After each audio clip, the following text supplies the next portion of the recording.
నమస్తే, welcome to KTV Telugu. నేను శాస్త్ర. సో ప్రస్తుతం మనతో ఉన్నారు నిర్మాత, దర్శకులు, రాజకీయ విశ్లేషకులు చిట్టిబాబు గారు.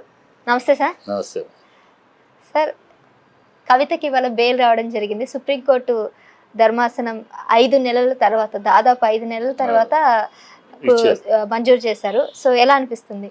ఇప్పుడు సుప్రీంకోర్టు సరైన నిర్ణయం తీసుకుందనే స్వాగతిస్తున్నాం. ఎందుకంటే ఇన్నేళ్ళుగా 5 నెలలుగా ఎక్కడ ప్రూవ్ కాలేదు. ఆరంభంలో నిందితురాలు అన్నారు, తర్వాత అనుమానితురాలు అన్నారు, తర్వాత నిందితురాలు అన్నారు, ఆ తర్వాత దోషిగా చిత్రీకరించడానికి ప్రయత్నిస్తున్నారు. ఎక్కడ ఏ ఆధారాలు లేవు. ఆధారాలు ఇంతవరకు ప్రూవ్ చేయలేకపోయారు. ఒక జైల్లో ఉన్న సుకేష్ అనేవాడు ఏదో 10 లక్షలు ఇచ్చారంటాడు. ఎవరికి ఇచ్చాడు, ఈవిడ చేతికి ఇచ్చటమో ఈవిడ క్యాష్ పుట్టుకోవడం ఎక్కడా లేవు.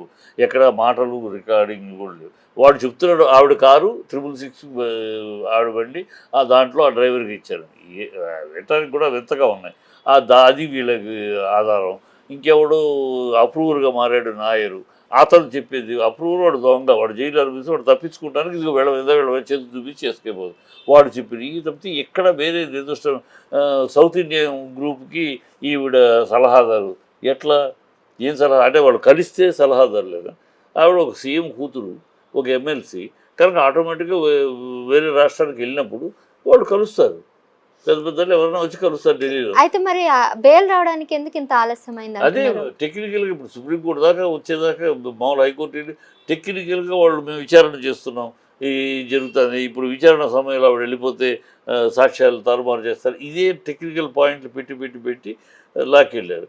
అందుకని కోర్టు వాయించి సుప్రీంకోర్టు అదే ఎప్పటికి చేస్తారు మీరు, ఎప్పుడు టైం లిమిట్ లేకుండా మేము చేస్తాము ఇన్వెస్టిగేషన్ చేస్తున్నామంటే అలా కూర్చోబెట్టడం కుదరదు. సో యూ హ్యావ్ టు ఆవిడకి బెయిల్ ఇవ్వక తప్పదు, మీరు మీ ఇష్టం వచ్చినట్టు చేస్తామంటే కుదరదు అని ఇచ్చేసింది. ఇప్పుడు ఏంటంటే అసలు ఈ టోటల్ డ్రామా ఒక కేసీఆర్ గారిని బదనాం చేయాలి, ఆయన కుటుంబాన్ని అల్లరి చేయాలి, ప్రజల్లో వాళ్ళ విలువలు తగ్గించాలి. దీనికోసం ఎన్నికలప్పుడు లబ్ధి పొందటానికి చేసిన ప్రక్రియ. లబ్ధి పొందడానికి ఎన్నికల్లో లబ్ధి పొందారు, ఈ చేసిన వల్ల లబ్ధి పొందారు. ఈ ప్రూవ్ కావాలి, ఈ ప్రూవ్ అవ్వవు కూడా, ఈ ప్రూవ్ కూడా. ఎందుకంటే గోవాకి ఆ డబ్బు గోవాలో ఖర్చు పెట్టారన్నారు. అది ఎవరు ఖర్చు పెట్టారు? వాళ్ళకి ఆపు, ఈవిడికి సంబంధం. అదే లాస్ట్ టైం మనీష్ సిసోడియాకి బెయిల్ ఇచ్చారు, తర్వాత కేజ్రీవాల్ కూడా ఇందులో ఉన్నారు. సో అతనికి బెయిల్ వచ్చినప్పుడు కవితకు బెయిల్ ఎందుకు ఇవ్వట్లేదు అన్నట్టు లాస్ట్ టైం కూడా బీఆర్ఎస్ నాయకులు ఆరోపించారు. అంతేగా ఇచ్చినప్పుడు సిసోడియాకి అదేమో కేసేమో అసలు ఆపుకు సంబంధించింది. అలాగే లెక్కర్ స్కీమ్ అంతా వాళ్ళది. మధ్యలో ఈ అమ్మాయిని కలిశారు వాళ్ళెవరో వచ్చి, సౌత్ లాబీ వాళ్ళు ఎవరో రాయబట్టి వాళ్ళు వచ్చి కలిశారు కనుక ఇతనికి ఈవిడికి సంబంధం ఉందని ఒక ఆరోపణ తప్పితే, ఆరోపణలు చేయటం ఈజీ, ఆరోపణ మీద అనుమానం. దాన్ని టెక్నికల్గా వీళ్ళు పార్లమెంట్ ఎన్నికలు అయిపోవాలి, ఎన్నికలు అయ్యేదాకా అసెంబ్లీ ఎన్నికలు పార్లమెంట్ ఎన్నికలు అయిపోయేదాకా ఆవిడ్ని అక్కడ పెడితే ఈయన కేసీఆర్ బదనాం అవుతాడు ప్రజల్లో. అది ఆ ఒక్క ఎత్తుగడలో చేశారు. ఆ ఎత్తుగడ అయిపోయేది. ఇప్పుడు ఈ ఎత్తుగడ ఇంకా అందుకని సుప్రీంకోర్టు అప్పుడే సుప్రీంకోర్టుకి వెళ్ళటానికి లేదు. ఎందుకంటే మన పాలసీ ఒకటి ఉంది కదా, కింద కోర్టు, పై కోర్టు, ఆ తర్వాత సుప్రీంకోర్టుకి వెళ్ళాలి. సో ఈ లెక్కలు ఈ కోర్టులన్నీ కాదన్నాక ఇప్పుడు సుప్రీంకోర్టుకి వెళ్ళారు. సుప్రీంకోర్టు చెంప మీద చెల్లుమని కొట్టినట్టు మాట్లాడింది. ఏమిటో మామూలు అంటే ఇప్పుడు బెయిల్ మీద ఇవాళ రావడం జరుగుతుంది కదా, ఎట్లా ఉంటాయి పరిణామాలు నెక్స్ట్? ఇప్పుడు అమ్మాయి కూడా ఫైటర్, మళ్ళీ ఎప్పుడు జైలుకి వెళ్ళే ఛాన్సెస్ లేదు ఇంకా ఉండదు. ఇప్పుడు రేపు ఛార్జ్ షీట్ ఫైల్ చేసి ఛార్జ్ షీట్లో ఆధారాలు ప్రూవ్ చేసి అయినప్పుడు ఉంటాయి. ఆధారాలు ఏమి ఉండవు, ఆధారాలు ఏమి లేవు. వీళ్ళు ఊరినే ఆరోపణలుగా రాజకీయంగా చేసిన కుట్ర ఇది కనుక ఆధారాలు ఏమి ఉండవు.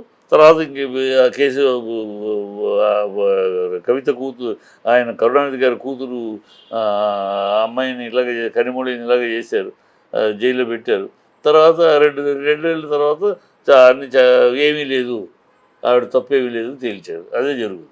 ఈ లోపల జరగాల్సిన బదనాము, జరగాల్సిన బెనిఫిట్, పొలిటికల్ బెనిఫిట్ వాళ్ళు పొందేశారు. So but she's a fighter. వాళ్ళ నాన్నగారు లాగా కవిత కూడా ఒక ఫైటరే. సరెండర్ అయిపోయి ఉండదు. జాగృతి తన ప్రోగ్రాము రేపు వచ్చినా కొన్నాళ్ళు ఆరోగ్యం కుదుటపరుచుకుని she will come back and fight back. Right. So Chittibabu sir చెప్పినట్టుగా ఆరోపణలు తప్ప అక్కడ ఏవి రుజువు కాలేదని ఇప్పుడు మనకి నిరూపితమైంది. కోర్టు కూడా మంజూరు చేసిందంటే డెఫినెట్గా కవిత ఇప్పుడు ఫైటర్.